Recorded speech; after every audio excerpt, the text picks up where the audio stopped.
Hello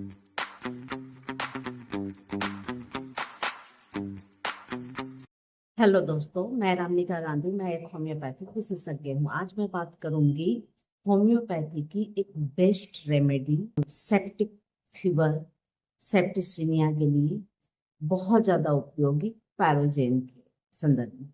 ये पैरोजेनियम जिसे बोलते हैं, यह एक बहुत ही खास दवाई है।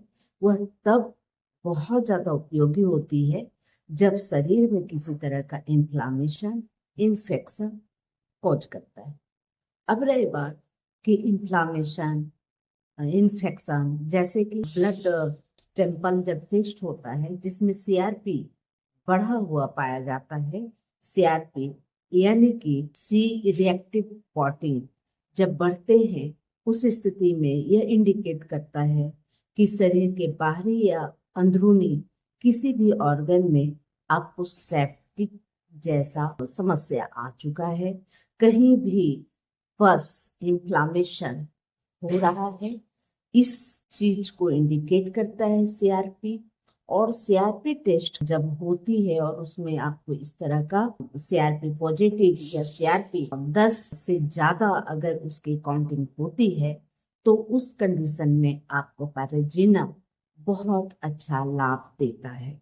इसके अलावे जब किसी महिला का मिसकैरेज होता है, उस समय बहुत सारी ऐसी स्थितियां उत्पन्न हो जाती है कि आपको एक सेप्टिक फीवर आता है।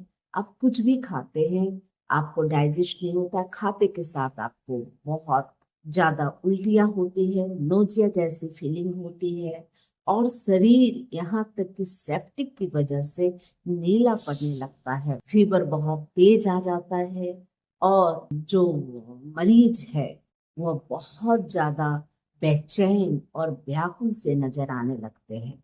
ऐसी कंडीशन में पैराजीनम 200 में लेने से बहुत अच्छा काम करता है।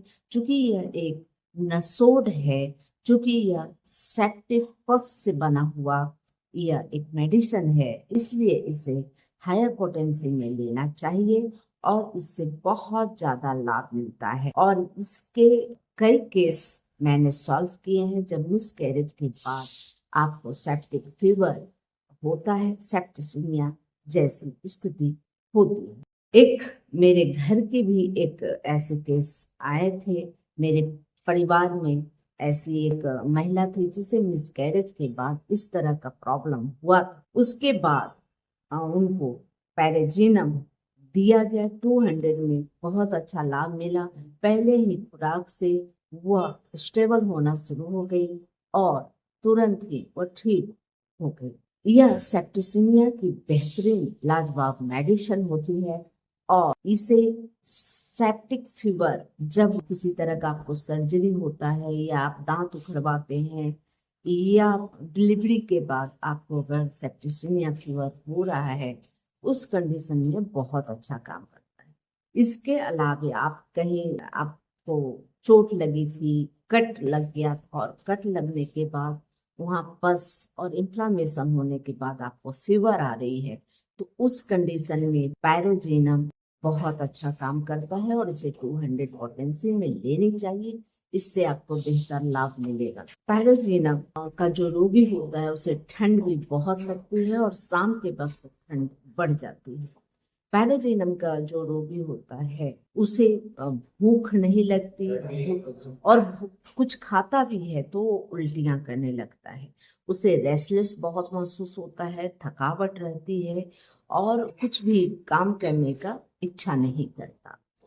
तो ये पैराजीनम के खास सिम्टम होते हैं, और सबसे बड़ा सिम्टम इसमें ही देखा जाता है कि किसी तरह का इन्फ्लामेशन, इन्फेक्शन की वजह से आपको फीवर आ रहा है, भूख नहीं लग रही है या उल्टियां आ रही है, बहुत ज्यादा रेस्टलेस होते हैं, थकावट आती है और ठंड लगती है, और शरीर में ऐसा लगता है कि विष फैल रहा है, यानी शरीर खराब होने लगता है, शरीर नीला पड़ने लगता है। तो वैसी कंडीशन में आपको पैराजीनम लेनी चाहिए और यह बहुत अच्छा काम करता है। लेकिन मैं यह जरूर कहूंगी कि कोई भी इस तरह की क्रिटिकल कंडीशन जब आए तो आपको अपने नज़दीकी किसी डॉक्टर से परामर्श जरूर लेनी चाहिए और परामर्श के उपरांत ही अपना ट्रीटमेंट कराना चाहिए। अगर आप मुझसे हेल्थ से जुड़ी किसी तरह का ट्रीटमेंट लेना चाहते हैं तो ऑनलाइन भी मैं सर्विस आपको मुहैया कर सकती हूँ। आपको ऑनलाइन भी आपको मैं मेडिसिन प्रिस्क्राइब कर सकती हूँ और इसके लिए फोन नंबर यूट्यूब वीडियो के डिस्क्रिप्शन बॉक्स में दर्ज है। और अगर आप मेरे क्लिनिक आना चाहते हैं तो एड्रेस भी डिस्क्रिप्शन बॉक्स में दिया हुआ है। यह जानकारी अगर अच्छी लगी तो लाइक जरूर करें, सब्सक्राइब करें और बेल आइकन दबाना ना भूलें। जय हिंद, जय भारत, धन्यवाद।